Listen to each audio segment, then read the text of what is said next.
സർവത്ര ഗോവിന്ദനാമ സങ്കീർത്തനം. ഗോവിന്ദ ഗോവിന്ദ. ഓം നമോ ഭഗവതേ വാസുദേവായ.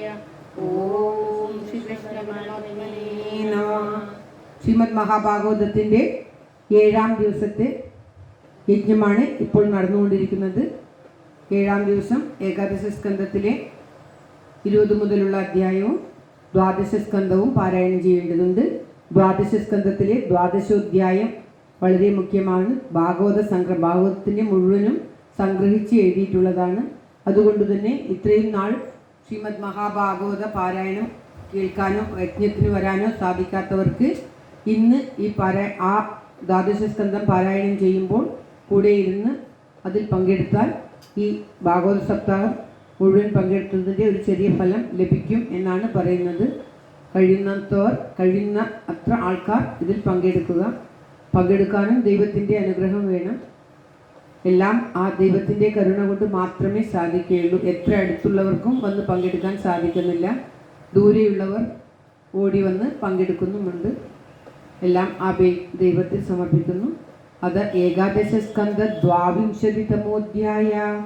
ശ്രീശു ഉദ്ധവോവാച കതി തത്വാനി വിശ്വേശ സാഖ്യാത്യാന്വിഷി വിപ്രഭോ നവൈകാദശ-പഞ്ചത്രി ജ്ഞാതമിത്വമിവ ശുശ്രുമാ കേചിത്-षड्विंशति പ്രാഹുരപരേ പഞ്ചവിംശതി സപ്തൈകീനവ षट्केजित्-चत्वारीकादशाപരേ കേചിത്-सप्तदश പ്രാഹു षोडशैकत्रयोदश ഏതാവത്വം ഹി സാഖ്യാനാം ഋഷയോ യദ്വിവക്ഷയാ ഗായന്തി പൃഥുഗായുഷ്മന്നിദം നോ വക്തുമർഹസി. സാഖ്യയോഗത്തെക്കുറിച്ച് എത്ര മനസ്സിലാക്കിയാലും മനസ്സിലാകുന്നില്ല. അതൊന്ന് വ്യക്തമായി സാഖ്യയോഗ തത്വങ്ങളൊക്കെ പ്രകൃതപുരുഷ വിവേകങ്ങളൊക്കെ ഉള്ളതായിട്ടുള്ള ആ തത്വങ്ങൾ ഒന്നുകൂടി വിശദമായി പറഞ്ഞു തരൂ ഭഗവാനെ എന്ന് ഉദ്ധവർ അപേക്ഷിക്കുകയാണ്. ഭഗവാൻ തൻ്റെ സ്വധാമത്തിലേക്ക് തിരിച്ചു പോകാൻ ഒരുങ്ങുകയാണെന്ന് കണ്ട ഉദ്ധവർക്ക് സങ്കടം സഹിക്കാൻ കഴിയുന്നില്ല. ഭഗവാനോട് കൂടി ഞാനും വരും, അല്ലെങ്കിൽ ഭഗവാൻ പോകരുത് എന്ന് പറഞ്ഞ് ശാഠ്യം പിടിക്കുമ്പോൾ ഭഗവാൻ ഉദ്ധവർക്ക് ഉപദേശങ്ങൾ നൽകി ഉദ്ധരിക്കുകയാണ്. കുറേ ഉപദേശങ്ങൾ നൽകി കഴിഞ്ഞു. ഇപ്പോൾ വീണ്ടും ഉദ്ധവർ ഓരോരോ സംശയം ചോദിക്കുമ്പോൾ അതിന് ഓരോരോ മറുപടി പറഞ്ഞ് ഉദ്ധവർക്ക് ഇത് കൊടുക്കുകയാണ്. ഒടുവിൽ വീണ്ടും ഭഗവാൻ ഇല്ലാതെ എനിക്ക് പറ്റില്ല എന്ന് പറയും. ഭഗവാൻ പോകരുത്, ഭഗവാൻ പോയാൽ കലിദോഷം ഈ ലോകത്തെ ആക്രമിക്കും, ഈ ലോകം നശിച്ചു പോകും എന്ന് പറയുമ്പോൾ ഞാൻ പോകുന്നില്ല, എൻ്റെ തേജസ് ഞാനിതാ ഈ ശ്രീമദ് മഹാഭാഗവതത്തിൽ ലയിപ്പിക്കുകയാണ്. എന്നെ തന്നെയായിട്ട് ഈ ശ്രീമദ് മഹാഭാഗവതം കണ്ടാൽ മതി. ശ്രീമദ് മഹാഭാഗവതം ശ്രീകൃഷ്ണ ഭഗവാന്റെ പ്രത്യക്ഷ രൂപമായിട്ടാണ് പറയുന്നത്. അതുകൊണ്ട് തന്നെ ഭാഗവതത്തെ ഈ കലികാലത്ത് പാരായണം ചെയ്യുന്നത് എല്ലാവിധത്തിലുള്ള കലിദോഷങ്ങളും അകറ്റി നമ്മെ ഭഗവാനിലേക്ക് ചേർക്കുവാനുള്ള ഏക ഉപാധിയായിട്ടാണ് ശ്രീമദ് മഹാഭാഗവതം പറയുന്നത്. ശ്രീകൃഷ്ണൻ പ്രത്യക്ഷ രൂപമാണ് ശ്രീമദ് മഹാഭാഗവതം എന്ന് ഒരു സംശയവുമില്ല. അത് ഭഗവാൻ തന്നെ നേരിട്ട് ഉദ്ധവരോട് പറഞ്ഞിട്ടുണ്ട്.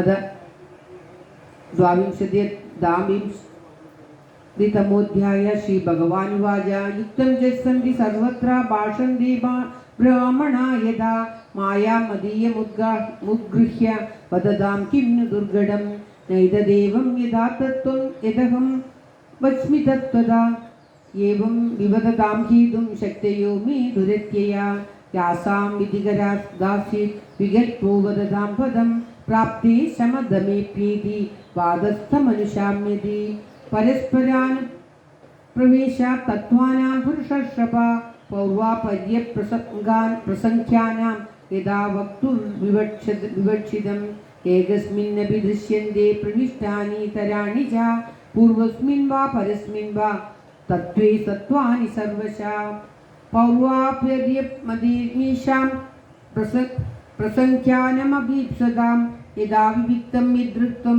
ഗൃണീമോ യുക്തിസംഭവാത് അനാദ്യ വിദ്യായുക്തസ്യ